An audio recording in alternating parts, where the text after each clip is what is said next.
Before the sun rose on Europe, the world still dreamed it had peace.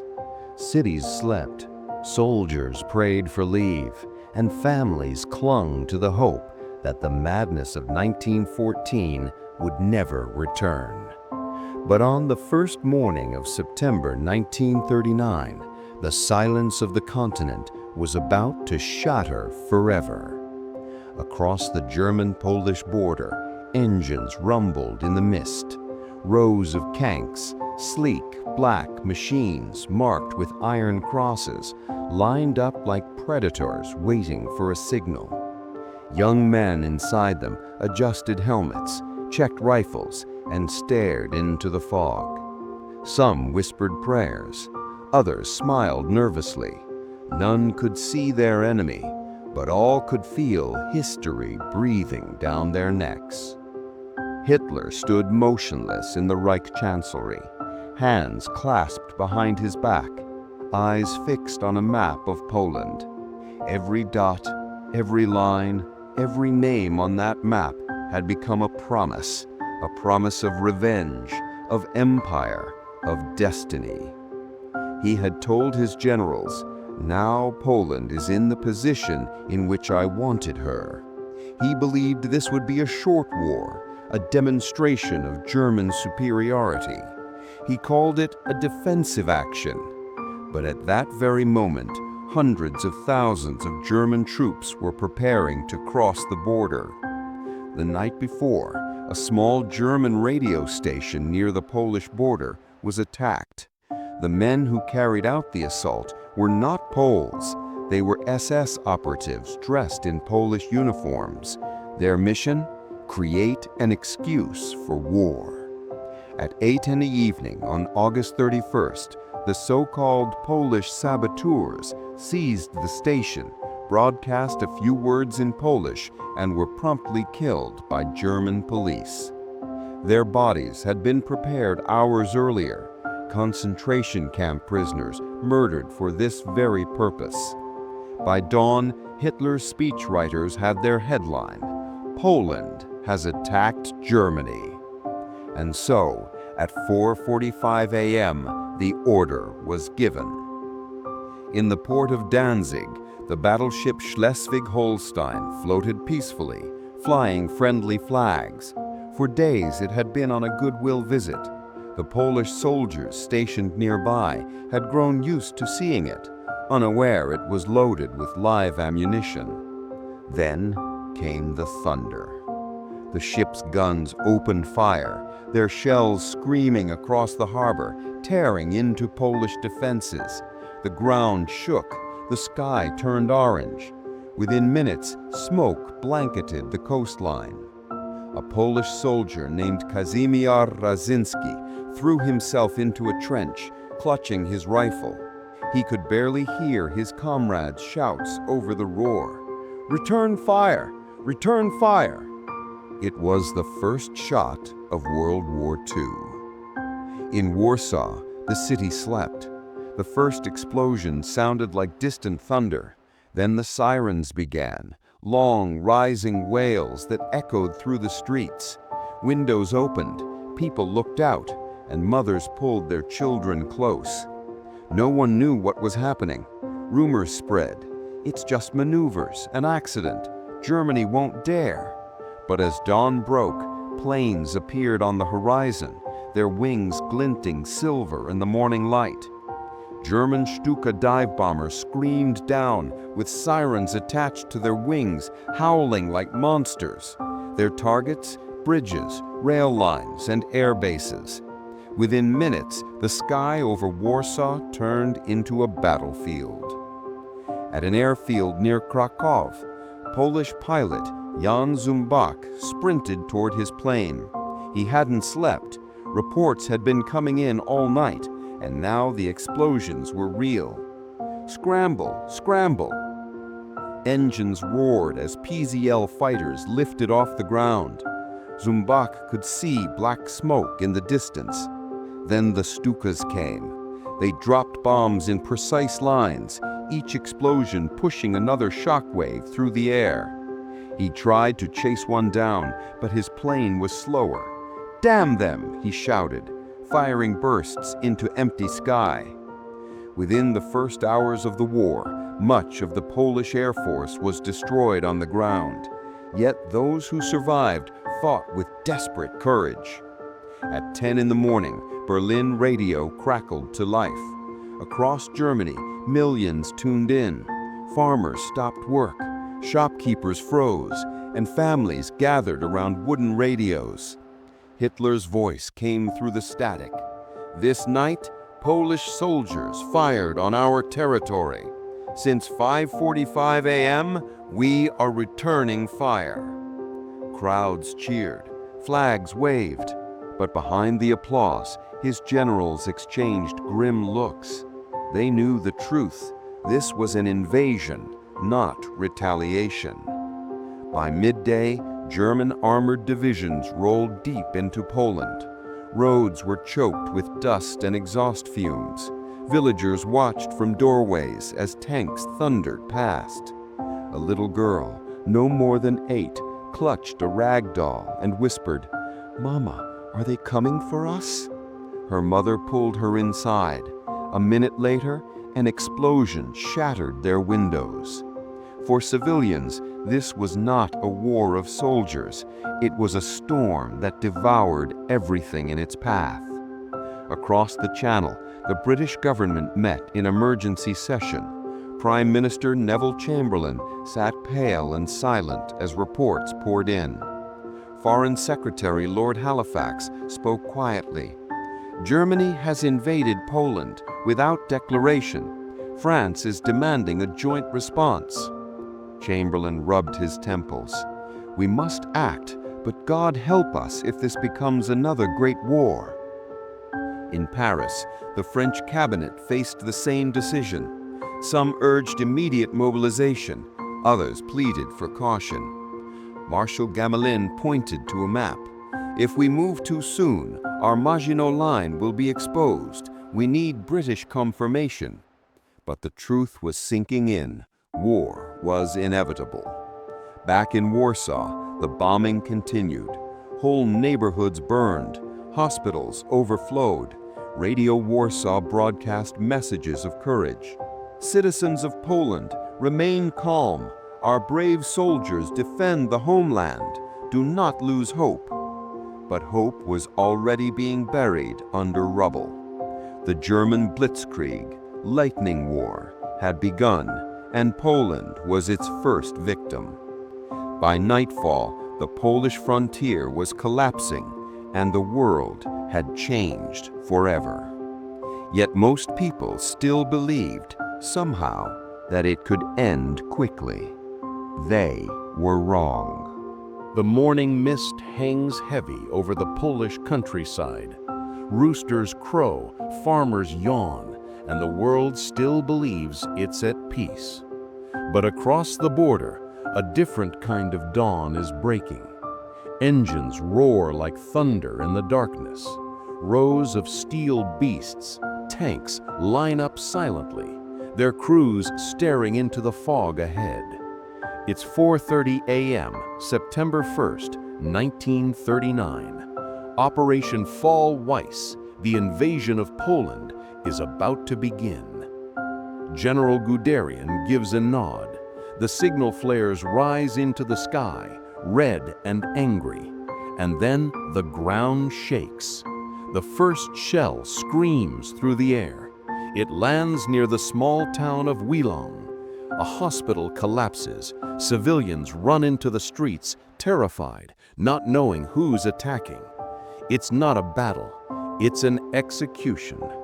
The first victims of the Second World War aren't soldiers. They're the sick and the innocent. Hundreds of kilometers away in Warsaw, telephones start ringing. Reports flood in.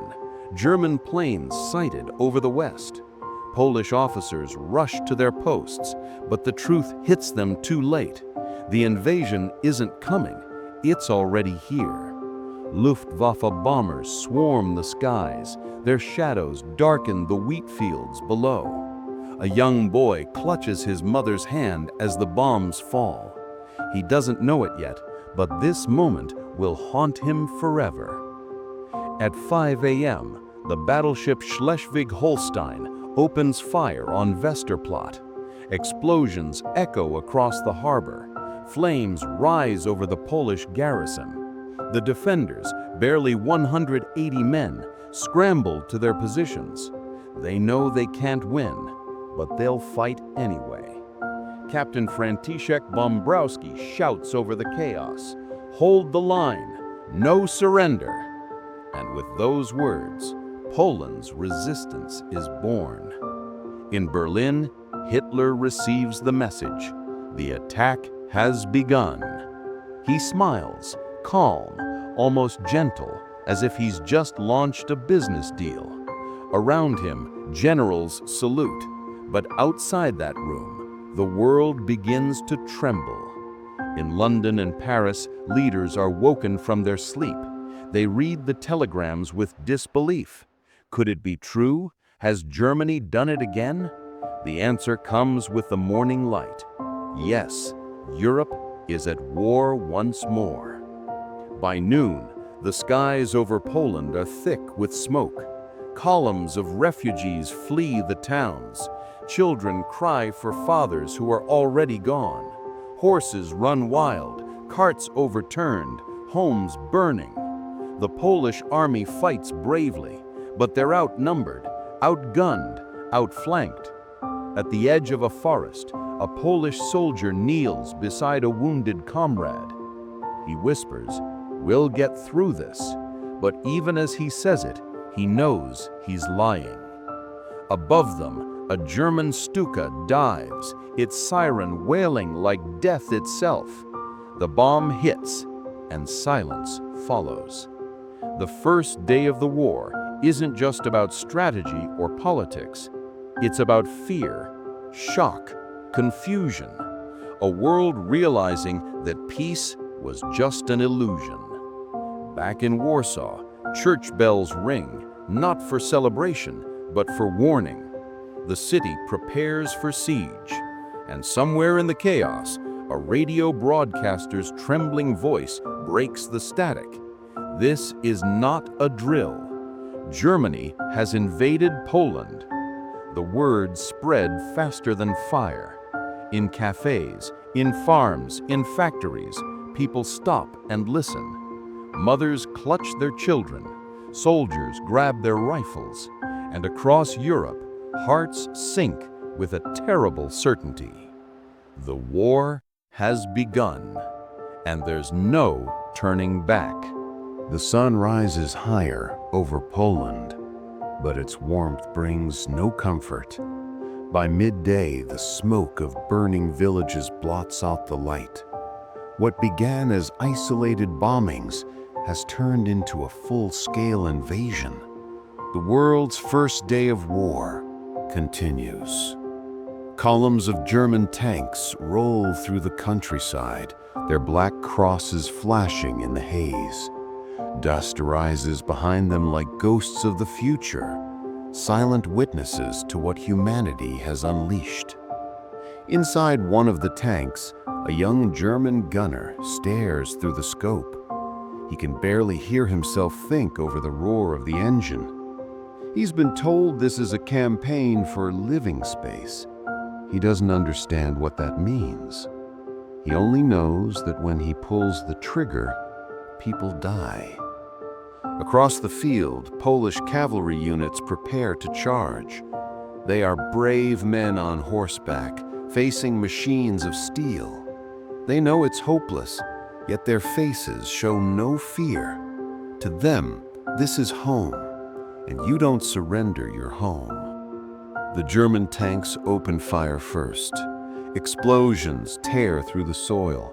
The horses rear up, screaming. Some fall. Some keep going, their riders shouting prayers into the smoke. And then silence again. The charge is broken. The field is littered with courage and tragedy. By 1 p.m., the Polish command struggles to piece together what's happening. Reports come in from every border. We're being overrun. Enemy aircraft everywhere. lines cut. Polish generals mark the map with trembling hands. They'd prepared for war, but not like this. The Blitzkrieg has arrived. Lightning war, fast, ruthless, and unlike anything Europe has seen before. German tanks slice through defensive lines. Motorized infantry follow close behind. Luftwaffe planes strafe the retreating troops. Every move is coordinated, precise, almost mechanical. At the front lines near Malabwa, Polish soldiers dig trenches with their bare hands. A sergeant yells, "They're coming again! Hold your fire until you see them!" The men nod, clutching their rifles, sweat and dirt mixing on their faces. They know this could be their last stand. Suddenly, gunfire. The Germans advance, methodical and relentless. Bullets whistle past. A machine gun jams. A soldier screams. And yet, for a moment, the Poles push them back. One German tank bursts into flames. Cheers erupt in the trenches. For a heartbeat, hope flickers.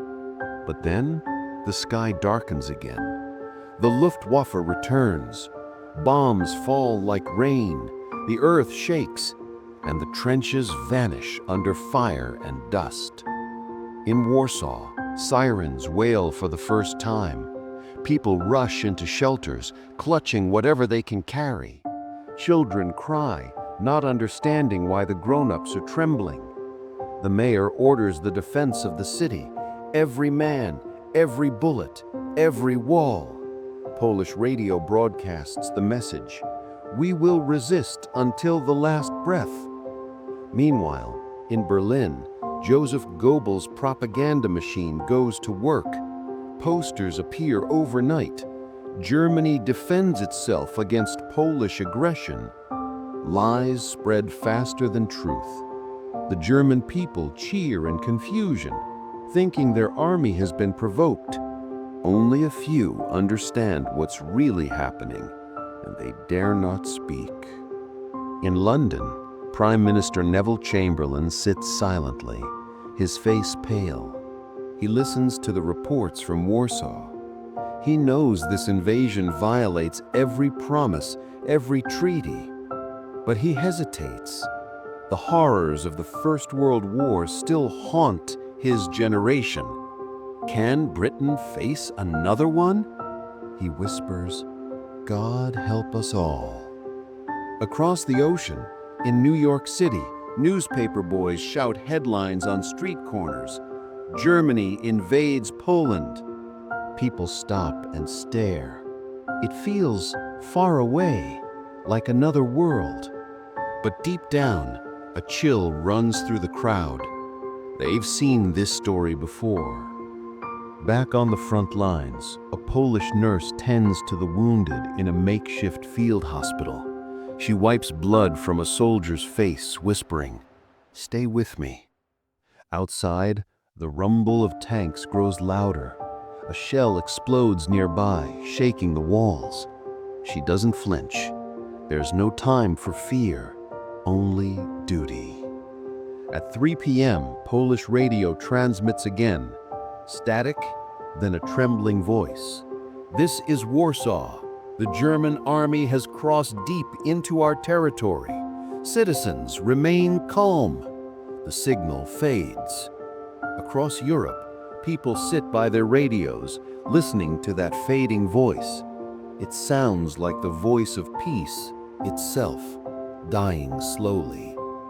By late afternoon, German troops reach the Bzura River. They set up pontoon bridges, preparing to cross. The Polish artillery opens fire. Shells burst over the river. 1, 2, 3. A bridge collapses. The Germans regroup. For every meter of land, someone bleeds. As the battle rages, the sky turns orange. Fires stretch for miles. The smell of gunpowder and burning wheat fills the air. Civilians run through fields, clutching whatever they can carry. Family photos, bread, a child's toy. Behind them, the land they loved burns to ash. At 5 p.m., a German officer writes in his diary, "Resistance stronger than expected. Polish soldiers fight with great courage. Many casualties on both sides." He closes the notebook and stares into the smoke. He wonders if history will remember their faces or just the statistics. In a farmhouse nearby, an old man watches the road. He sees columns of soldiers passing, German helmets, Polish uniforms lying lifeless in the ditch. He whispers a prayer. He doesn't care who wins anymore. He just wants it to stop. By evening, the news has reached Moscow. Stalin listens quietly, a faint smile on his face. He knows what's coming next. The secret deal with Germany will soon divide Poland in two. But for now, he waits. Wars, after all, are better fought when others do the bleeding first. In the Polish village of Wiun, the same town bombed that morning, the fires still burn. Rescuers dig through rubble with bare hands. A mother screams for her child.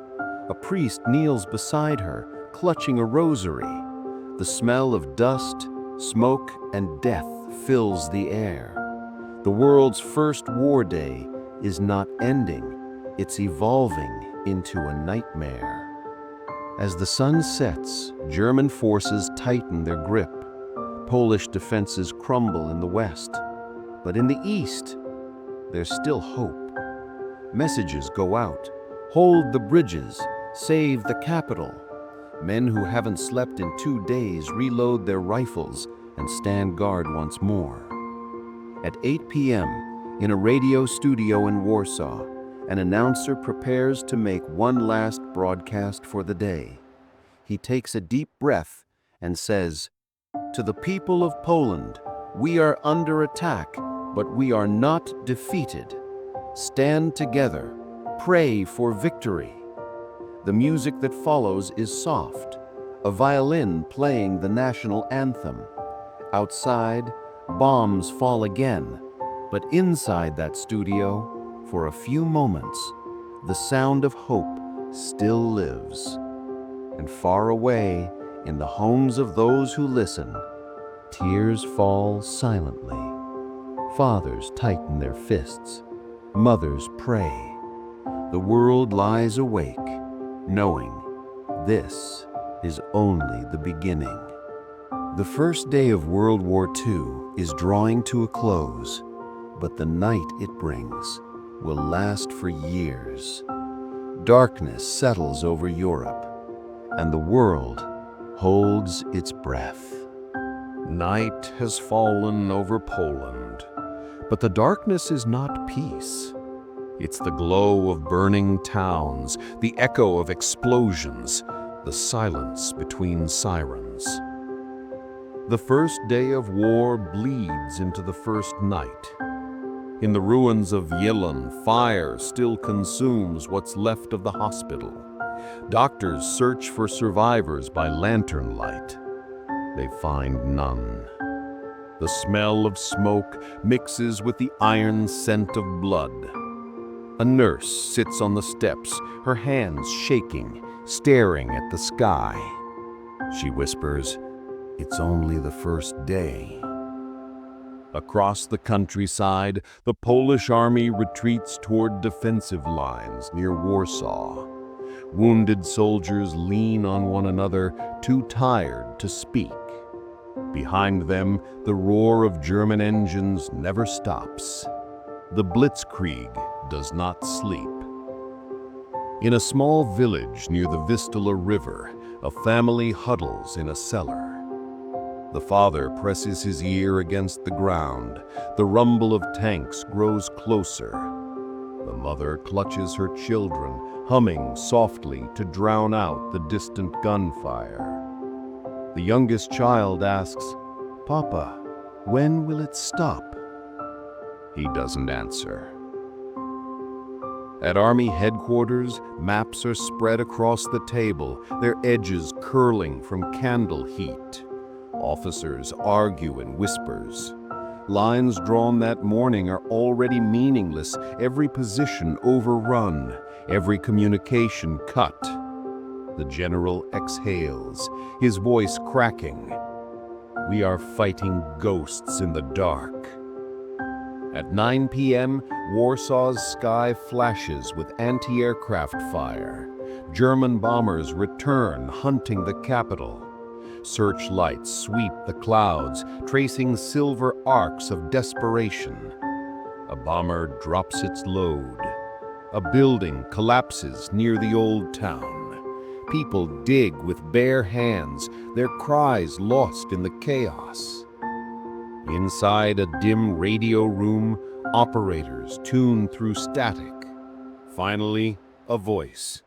This is the Polish government in Warsaw. The enemy attacks from all sides. We stand firm.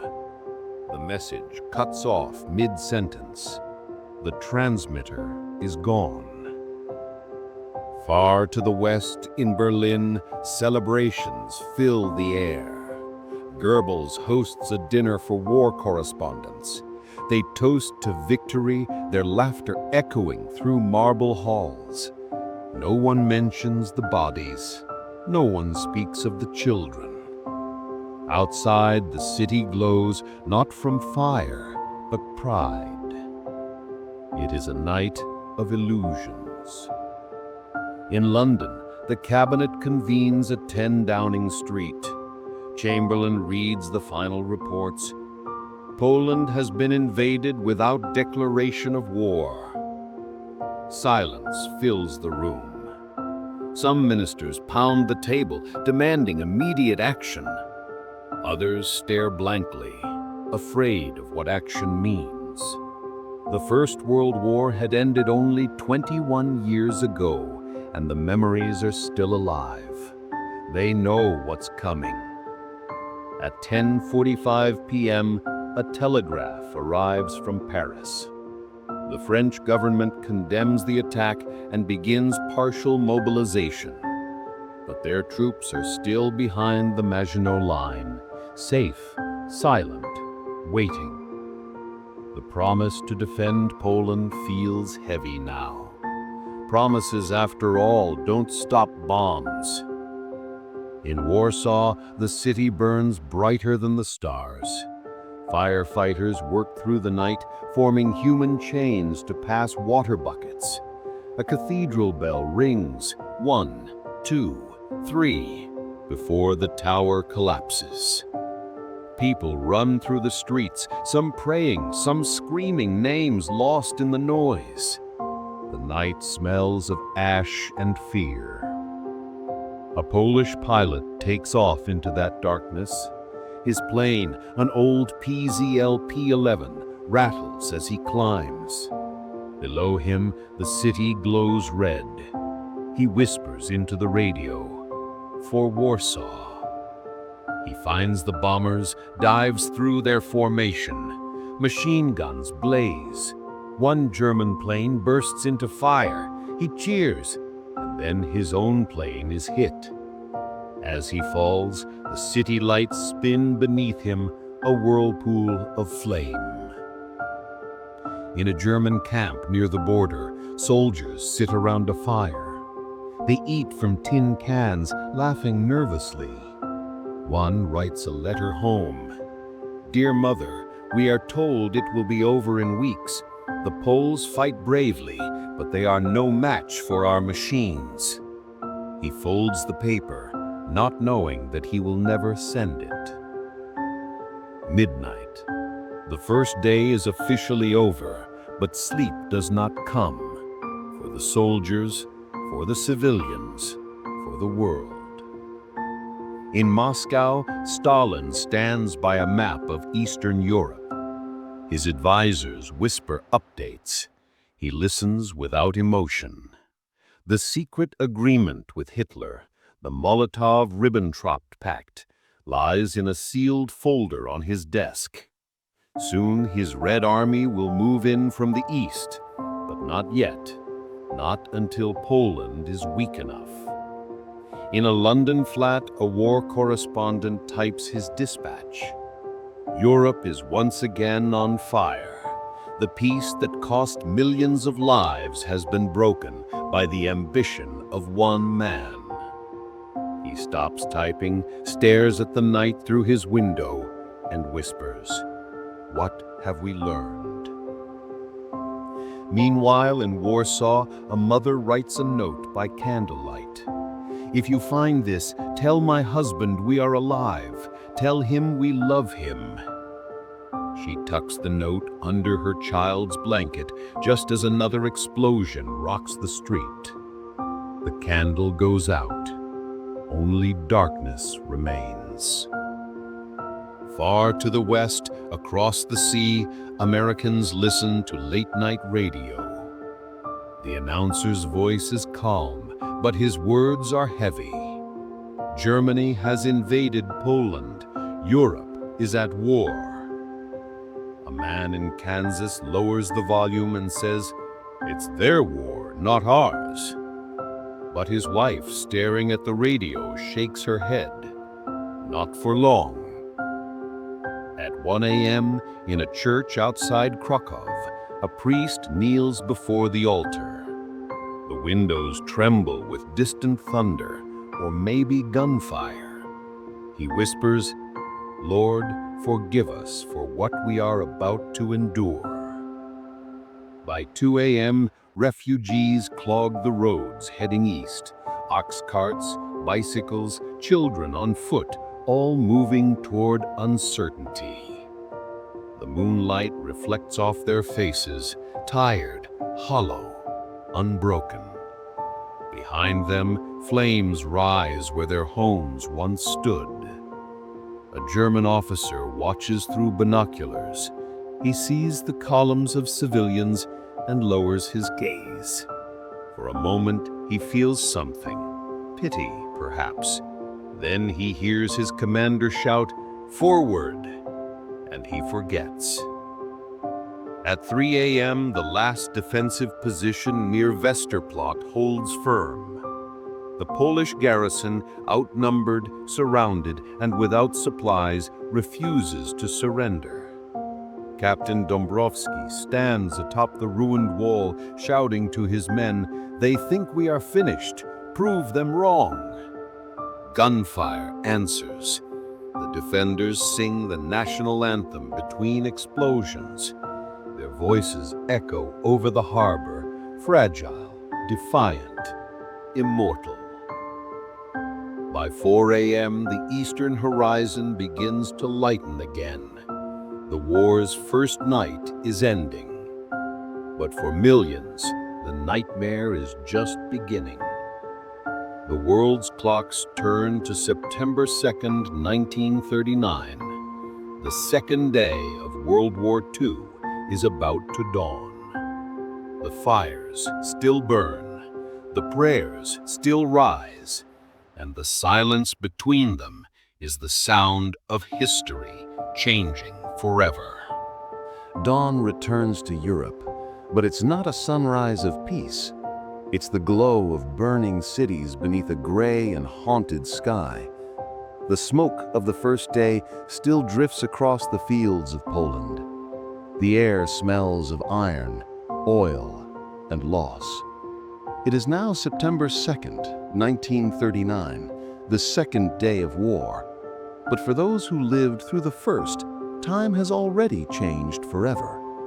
In the countryside near Lodz, soldiers awaken in muddy trenches. Some slept against their rifles, others not at all. A lieutenant looks over the horizon. Black columns of German armor inch closer. He whispers to his men, "They will come again." One of them asks, "When?" The lieutenant answers, "Soon. Always soon." The Blitzkrieg, lightning war, continues. It's not just speed, it's terror. Planes strike roads full of refugees. Tanks cut off retreat routes. Radio lines go silent, one after another. By mid-morning, Polish command has lost contact with 3 major divisions. In Warsaw, the government meets underground. The Prime Minister's face is pale, his hands trembling as he signs an order, and all able-bodied men are to report for national defense. The Minister of Information leans in and says, "The world will help us, won't they?" No one answers. At 8 a.m. London time, the British War Cabinet gathers once more. Neville Chamberlain stands before his ministers holding a piece of paper, Germany's reply to their ultimatum. It says nothing of withdrawal, nothing of peace, only justification, arrogance, and deceit. Chamberlain lowers the page. His voice, steady but broken, says, "We can wait no longer." In Paris, the French government prepares a similar declaration. 2 nations, weary of war but bound by honor, are about to speak again for humanity. The words they will say tomorrow will shake the world. We are at war with Germany. But for Poland, those words are still just echoes of hope. At 9 a.m., German columns push deeper into the heart of the country. The town of Puterko falls. Civilians hide in cellars, listening to the rattle of machine guns. An old man clutches his radio, whispering, "Someone will come. They must come." In Berlin, Hitler receives a new report. 100 towns occupied, thousands captured. He nods, emotionless, staring at the map like a chessboard. To him, this is destiny. To millions, it's disaster. Meanwhile, in the small port of Gdynia, Polish sailors fight to keep the harbor open. The sea is rough, the sky heavy with smoke. They know they can't win, but they fire anyway, gun after gun, refusing to bow. One officer shouts over the thunder of shells, "If we die, let it be facing the enemy." And they do. By noon, the roads of Poland are rivers of humanity. Carts, bicycles, people on foot, all heading east, all fleeing west. A mother carries a newborn wrapped in a coat. A farmer leads an old horse that refuses to move. A priest blesses them as they pass, his voice cracking in the wind. "God be with you. God be with Poland." Above them, the sky roars again. The Luftwaffe returns. Bombs fall among the fleeing crowds. Dust, screams, and silence again and again. In London, the BBC broadcasts the morning bulletin. Reports confirm that Germany continues its advance through Poland. Civilian casualties are mounting. The world waits for Britain's response. Families sit around their radios, listening in grave silence. Some cry, some pray, some stare at the fire and whisper, "It's happening again." Across the Atlantic, in the United States, newspapers roll off the presses. War erupts in Europe. President Roosevelt reads the cables in his office. He says softly, "The storm has broken." America, for now, will stay neutral, but even he knows neutrality cannot last forever. At 2 p.m., near the Vistula River, Polish troops prepare a counterattack. They've lost ground, but not their will. A captain rallies his men. "They call us defeated. Show them they are wrong." The soldiers charge, bayonets glinting in the sun, hearts pounding. For a few minutes, they push the Germans back. The sound of cheers mixes with gunfire. But soon, the tanks return. The counterattack collapses under the weight of steel and fire. Still, the spirit of resistance spreads. Every village, every farm, every man willing to fight becomes part of Poland's heartbeat. The war is no longer about victory, it's about survival. By late afternoon, the world begins to stir. Telegrams flow across continents. Embassies buzz with rumors. In London, Churchill writes in his diary, "This is a war to resist tyranny. It must be fought, whatever the cost." He knows that by tomorrow, Britain's hand will be forced. At 5 p.m., as the sun dips low, the ruins of Westerplatte still smoke.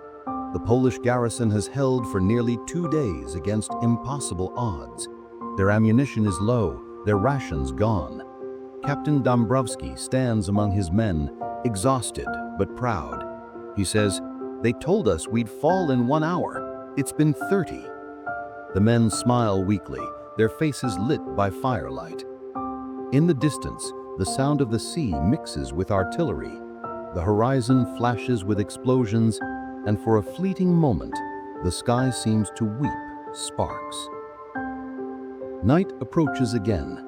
Across Europe, the people of every nation stare into the darkness, feeling the world tilt toward chaos. In London, Chamberlain sits alone by the window. He looks at the cloudy sky and says to no one in particular, "We tried for peace, but peace was not enough." In Warsaw, a boy clings to his mother as the sirens wail once more. She whispers, "It's all right, my love. We will see morning." But in her eyes she knows she's lying. And somewhere over the Baltic, a lone pilot flies through the night, his instruments shattered, his plane barely holding together. He radios through static, "If anyone hears this, tell them we are still fighting." The transmission fades into the endless sky. The second dawn of war fades into the second night. The world is now fully awake and terrified of what it has become. The first day has ended, but its echo will last for generations. The guns have spoken, the earth has bled, and humanity has stepped once again into the fire. The day the world fell apart, September 1st, 1939, is now history. But for those who lived it, it will never truly end.